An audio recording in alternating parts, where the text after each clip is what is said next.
साल 1996 की बात है। साइकोलॉजिस्ट आशीष नंदी एक रिसर्च कर रहे थे। इस सिलसिले में उनकी बात नरेंद्र मोदी से हुई। आशीष नंदी ने नरेंद्र मोदी का एक इंटरव्यू लिया जो कई घंटों तक चला, और जब यह इंटरव्यू खत्म हुआ आशीष नंदी अंदर तक हिल गए थे। ऐसा क्या पता चला उन्हें नरेंद्र मोदी की मानसिकता के बारे में जिसने उनके होश उड़ा दिए। पिछले वीडियो मैंने आपको बताया था व्हाट्सएप और मीडिया पर नरेंद्र मोदी की क्या तस्वीर आपको दिखाई जाती है, क्या झूठी इमेज आपके सामने बनाई जाती है। आज के वीडियो में दोस्तों उनकी असल जिंदगी के बारे में जानते हैं। क्या है उनकी असली पर्सनैलिटी और उनकी असली मानसिकता। आप में से जो लोग नरेंद्र मोदी को अभी भी सपोर्ट करते हैं उनकी भयंकर तरीके से आंखें खुलने वाली हैं।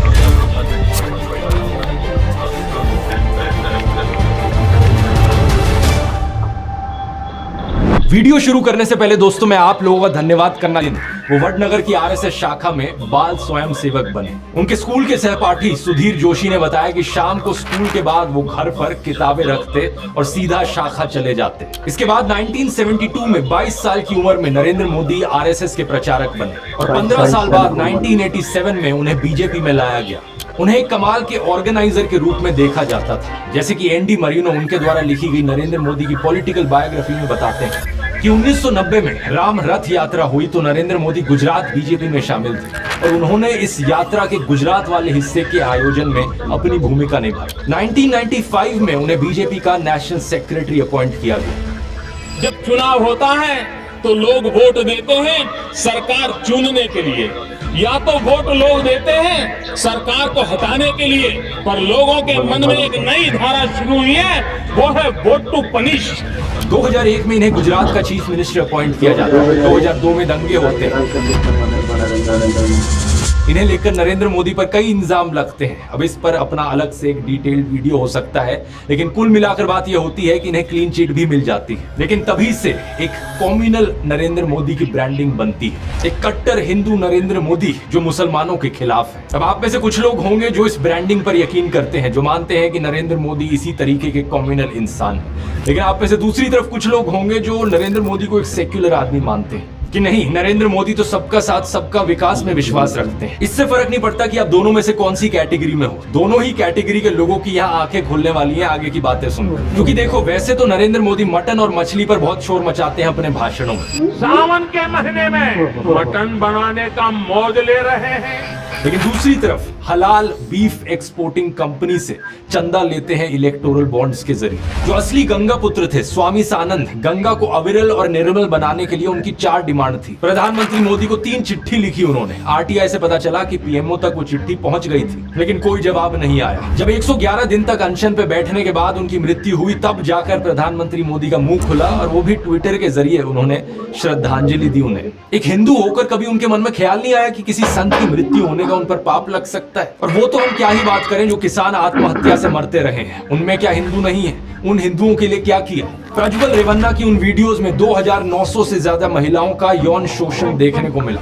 उनमें भी तो कई हिंदू औरतें थी। जो महिला पहलवान बृजभूषण सिंह के खिलाफ धरने पर बैठी थी वो भी हिंदू थी। उनका क्या? कोई भी व्यक्ति चाहे वो कितना भी बड़ा क्यों ना हो, अगर वो महिलाओं के सम्मान के साथ खिलवाड़ करता है तो उसे बख्शा नहीं जाना चाहिए। प्रधानमंत्री मोदी तो प्रज्वल रेवन्ना के लिए वोट मांग रहे थे और अब बृजभूषण सिंह के बेटे को टिकट भी दे दिया। एनडीए के सिर्फ प्रज्वल रेवन्ना, इनके लिए आपका हर वोट मोदी को मजबूती देगा।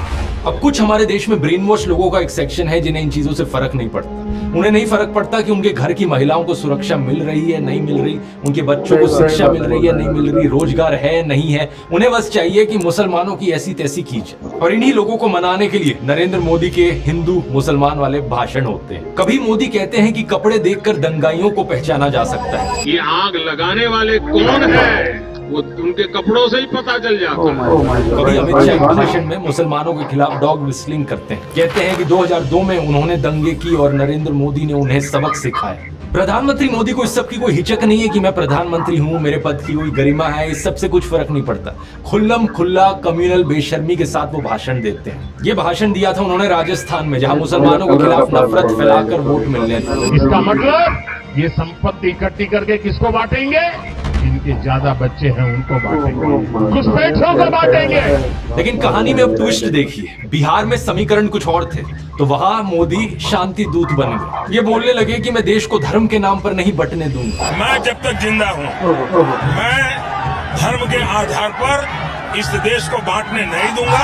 अलीगढ़ की रैली में भी मुस्लिमों के हितैषी बनकर आए थे। बोलने लगे कि कांग्रेस और समाजवादी पार्टी ने मुसलमानों के लिए कुछ नहीं किया है। कांग्रेस, सपा जैसी पार्टियों ने और मुसलमानों के राजनीतिक, सामाजिक, आर्थिक उत्थान के लिए कभी कुछ नहीं किया।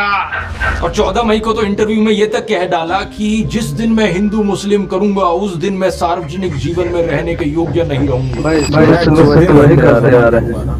उस दिन मैं सार्वजनिक जीवन में रहने योग्य नहीं रहूंगा। मैं हिंदू मुसलमान नहीं करूंगा, ये मेरा संकल्प है, ये तक कह डाला। और मैं हिंदू मुसलमान नहीं करूंगा। आप में से कुछ लोग ये देखकर कंफ्यूज हो रहे होंगे, यार ये कैसे हो सकता है? मोदी कॉम्युनल है या सेक्युलर है, या फिर इन्हें अब कोई स्प्लिट पर्सनालिटी डिसऑर्डर हो गया है? ऐसा नहीं है, इनके ये दो चेहरे हमेशा से ही रहे हैं। 2014 के इस ट्वीट को देखिए, सेक्युलरिज्म हमारे खून में है, नरेंद्र मोदी कह रहे हैं। 2020 में अमित शाह ने एक टीवी इंटरव्यू में कहा था कि वो भारत को हिंदू राष्ट्र की तरह नहीं देखते। सभी को अपने धर्म का पालन करने की सुविधा है और देश की सरकार का एक ही धर्म हो सकता है, हमारा संविधान। आज की बीजेपी, क्या ये मोदी सरकार भारत को हिंदू राष्ट्र के तौर पे देखती? जरा भी नहीं। हम संविधान को मानते हैं। इस देश में हर पंथ के लोगों को अपने पंथ का अनुपालना करने की संपूर्ण सुविधा है। पीएम मोदी इस्लाम और प्रॉफिट मोहम्मद की तारीफ में बोले हैं, कहा है कि अल्लाह के 99 नाम में से कोई भी हिंसा के लिए नहीं है। इस्लाम का संदेश है शांति, ऐसा इनका कहना था। सभी माइनॉरिटीज भारत का अटूट हिस्सा है। हमारे घर में ईद भी मिलती थी। मेरे घर में ईद के दिन कुछ का खाना नहीं पड़ता था। सारे मुस्लिम परिवारों से मेरे यहाँ खाना आ जाता था। जब मोहर्रम निकलता था तो हमारा कंपल्सरी होता था कि उससे नीचे से निकलो, जैसे परिक्रमा करते हैं ना मंदिरों, ताजिए के नीचे। हाँ, तो ताजिए के नीचे से निकलो, हमें सिखाया जाता था। आप यहाँ पैटर्न ढूंढने की कोशिश करो दोस्तों, क्योंकि बात यहाँ सिर्फ हिंदू और मुसलमान की नहीं है। जहाँ सिखिज्म से फायदा हो वहाँ ये पगड़ी बांधकर गुरुद्वारे में दाल बनाते हुए और लंगर सर्व करते हुए दिखते हैं मोदी। अभी कुछ दिन बाद पंजाब में भी तो चुनाव होने हैं। पत्रकार साक्षी जोशी ने इनके पुराने नाते वाले बयानों का एक बड़ा अच्छा कंपाइलेशन बनाया था। नरेंद्र मोदी ने एक बार कहा था, भगवान बुद्ध के साथ इनका सुखद संबंध है। भगवान बुद्ध के साथ मेरा एक और संबंध भी है, जिसमें अद्भुत संयोग भी है और जो बहुत सुखद भी है। और एक बार इन्होंने कहा, बोहरा मुसलमानों के साथ इनका पुराना रिश्ता है। साथियों, बोहरा समाज के साथ मेरा भी रिश्ता बहुत पुराना है। इतना ही नहीं, ईसाइयों के साथ भी इनका बहुत पुराना और आत्मीय नाता है। क्रिश्चियन कम्युनिटी के साथ तो मेरा संबंध कोई नया नहीं है, बहुत पुराना बड़ा आत्मीय नाता रहा है। एक बार इन्होंने कहा कि जीवन का एक महत्वपूर्ण कालखंड इन्होंने आदिवासियों के बीच बिताया है। जीवन का एक महत्वपूर्ण कालखंड मैंने आदिवासियों के बीच में बिताया है। तो एक बार कहा, बलिया के साथ भावुक रिश्ता है इनका। बलिया से मेरा एक भावुक रिश्ता। पंजाब के साथ भी इनका विशेष नाता रहा है और चीन के साथ भी इनका विशेष नाता रहा है। पंजाब के साथ मेरा विशेष नाता रहा। चीन के साथ मेरा निजी रूप से भी एक विशेष नाता है। फ्रांस के साथ भी इनका पुराना नाता रहा है और यदुवंश के साथ भी इनका रिश्ता नाता है। मेरा खुद का व्यक्तिगत रूप से फ्रांस के प्रति लगाव बहुत पुराना रहा है। अरे यदुवंश के साथ तो हमारा रिश्ता है, हमारा नाता है।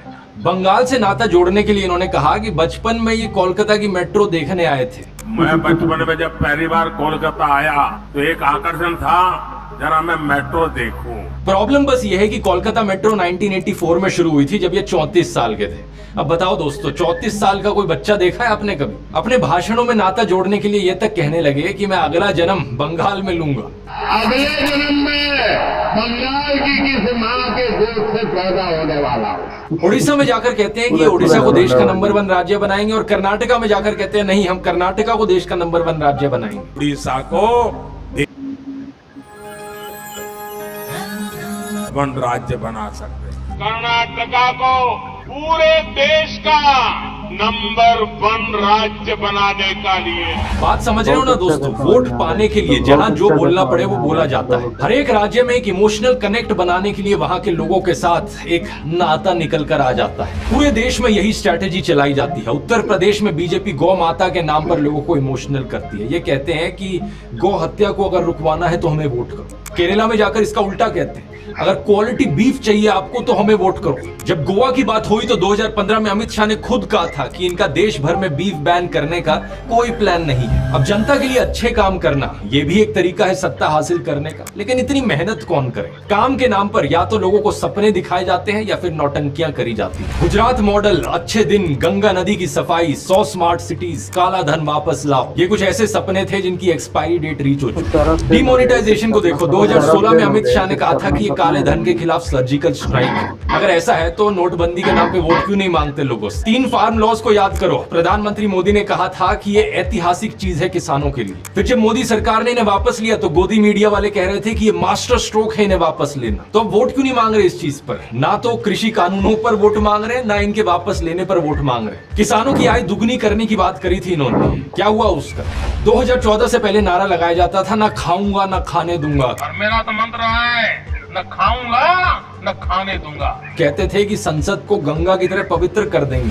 कभी आपने इस नारे को दोबारा सुना इनके मुंह से? अरे महंगाई के बारे में नरेंद्र मोदी कहा करते थे, प्रधानमंत्री के मुंह से महंगाई का म भी नहीं निकलता। प्रधानमंत्री यहाँ आए थे, लेकिन प्रधानमंत्री महंगाई का माँ बोलने के लिए तैयार नहीं है, महंगाई का माँ बोलने के लिए तैयार। इन्होंने ही नारा दिया था, बहुत हुई महंगाई की मार, तो अब महंगाई को कंट्रोल करने पर वोट क्यों नहीं मांग रहे? नरेंद्र मोदी खुद को गंगा पुत्र कहा करते थे, तो अब नमामि गंगे के नाम पर वोट क्यों नहीं मांग रहे? क्यों नहीं मांग रहे वोट काम पर? ये मेक इन इंडिया का शेर याद है दोस्तों? अब तो ये शेर कहीं नहीं दिखाई देता किसी चुनावी पोस्टर पर। Make in India, made in India, आदर्श गांव, smart city, bullet train, 15 lakh, skill India, Mudra loan, look east policy, करोड़ों रोजगार, नारी शक्ति, बेटी बचाओ बेटी पढ़ाओ, कोरोना, अग्निवीर। अरे कुछ तो ऐसा होगा जिसके दम पर चुनाव लड़ सको। राहुल गांधी ने तो नरेंद्र मोदी को ओपन डिबेट के लिए भी चैलेंज कर दिया। इतना अच्छा मौका है कि राहुल गांधी के साथ 1-on-1 डिबेट करें और बता दे लोगों को, देश की जनता को दिखा दे कि इन्होंने 10 साल में कितना काम किया। लेकिन ना तो इन्होंने कोई प्रेस कॉन्फ्रेंस करी इन 10 सालों में, ना कोई अनस्क्रिप्टेड इंटरव्यू किया जिसमें कोई खुलकर सवाल पूछ सके इनसे। तो कहां से इनमें हिम्मत होगी एक डिबेट करने की? All out of the list. Portable water. इसीलिए चुनावी भाषण में अब फिर से वही हिंदू मुस्लिम और पुराना नाता। ये है निंजा टेक्निक जनता को रिझाकर वोट लेने की। लेकिन अब दूसरी बात यहाँ पर आती है कि अपने संगठन के अंदर अपनी पैठ कैसे बनाई जाए। पिछले वीडियो में मैंने हिस्टोरियन हरबंस मुखिया के एक आर्टिकल की चर्चा करी थी जिसमें उन्होंने मोदी और औरंगजेब की तुलना की थी। उसमें एक सिमिलैरिटी ये भी थी कि किसके साथ मिलकर किसे साइड करना है। ये बात औरंगजेब भी अच्छे से जानता था और नरेंद्र मोदी भी। कई सीनियर बीजेपी लीडर्स के साथ बातचीत के आधार पर कैरेवान में ये रिपोर्ट छपी थी जिसमें बताया गया कि कैसे नरेंद्र मोदी ने केशु भाई पटेल के साथ मिलकर शंकर सिंह वगेला को बाहर किया, फिर बीजेपी की नेशनल लीडरशिप की मदद से केशु भाई पटेल को ही बाहर कर दिया। हरबंस मुखिया बताते हैं कि जब अटल बिहारी वाजपेयी ने राजधर्म निभाने को कहा मोदी को, तो उन्होंने लाल कृष्ण आडवाणी के साथ नजदीकियां बढ़ानी शुरू कर दी और बाद में जाकर आडवाणी को ही आइसोलेट कर दिया। ऐसे ही 2014 में जसवंत सिंह को टिकट नहीं मिलने दी। 2014 में मुरली मनोहर जोशी को उनकी टिकट वाराणसी से हटाकर कानपुर भेज दिया गया और 2019 में कहा कि अब आप भी आडवाणी जी के साथ विश्राम कीजिए। एनडीटीवी की वेबसाइट पर सिद्धार्थ वरदराजन का 2015 का यह आर्टिकल देखिए जिसमें बताया गया कि मौजूदा फॉरेन सेक्रेटरी सुजाता सिंह को समय से पहले रिटायर करवाया गया और एस जयशंकर को सीधा फॉरेन सेक्रेटरी बनाया गया और फिर वो विदेश मंत्री भी बन गए। इसमें यह भी बताया है कि कैसे सुषमा स्वराज को विदेश नीति के की डिसीजन से बाहर रखा जाने लगा था। द प्रिंट पर 2019 का मौसमी दास गुप्ता का यह आर्टिकल देखिए। ये बताती है कि कैसे राजनाथ सिंह के सीनियर मोस्ट मिनिस्टर होने के बावजूद उन्हें 8 में से 6 कैबिनेट कमेटी से ड्रॉप कर दिया गया था एक स्ट्रॉन्ग मैसेज देने के लिए। बाद में इसे रिवाइज किया गया और उन्हें 6 कमेटी का मेंबर और एक हेड बनाया गया। लेकिन यही चीज नितिन गडकरी के साथ भी हुई। 2021 में नितिन गडकरी की स्टेटमेंट आई थी कि अटल बिहारी वाजपेयी और जवाहरलाल नेहरू आदर्श लीडर्स हैं। अगले साल ही बीजेपी के पार्लियामेंट्री बोर्ड से नितिन गडकरी को ड्रॉप कर दिया गया। ऐसा नहीं है कि नरेंद्र मोदी केवल साइडलाइन करते हैं, एक बार जरा उनकी भक्ति करके देखो और फिर देखो कमाल। इस आर्टिकल को देखिए, निर्मला सीतारमण का चौंकाने वाला राइज। 2006 में उन्होंने बीजेपी ज्वाइन करी और सिर्फ 11 साल बाद वो डिफेंस मिनिस्टर बन गई। 2019 में वो फाइनेंस मिनिस्टर भी बन गई। बिजनेस स्टैंडर्ड के इस 2014 के आर्टिकल को देखिए, स्मृति ईरानी मर्क्यूरियल राइज। 2004 में स्मृति ईरानी ने कहा था कि अगर नरेंद्र मोदी गुजरात के दंगों के ऊपर इस्तीफा नहीं देंगे तो वो आमरण अनशन पर बैठ जाएंगे। लेकिन 2 महीने बाद एलके अडवाणी के घर उन्होंने नरेंद्र मोदी के साथ डिनर किया और सुलह हो गई। 2014 में अमेठी से चुनाव हारने के बावजूद भी उन्हें एचआरडी मिनिस्टर बनाया गया और 2019 में women and child development minister बन गई वो। अश्विनी वैष्णव का केस देखिए, वो पहले आईएएस थे, फिर कॉर्पोरेट जॉब, फिर बिजनेस और 2019 में राज्यसभा में आए। लेकिन सिर्फ 2 साल बाद 2021 में इन्हें इकट्ठे 3 मंत्रालय दे दिए गए, रेलवेज, इलेक्ट्रॉनिक्स और आईटी और कम्युनिकेशन। ज्योतिरादित्य सिंधिया 2020 में कांग्रेस का साथ छोड़ा, मध्य प्रदेश में कांग्रेस की सरकार गिरा दी, फटाक से इन्हें राज्यसभा का एमपी बनाया गया और अगले साल मिनिस्टर ऑफ सिविल एविएशन बन गए। दूसरी पार्टियों के ऐसे 25 नेता हैं जिन पर भ्रष्टाचार के इल्जाम लगे हैं और जो आज बीजेपी ज्वाइन कर बैठे हैं। उनमें से 23 के मामलों को रफा दफा कर दिया गया। कौन करप्ट है, कौन इनकेपेबल है, इससे कुछ फर्क नहीं पड़ता।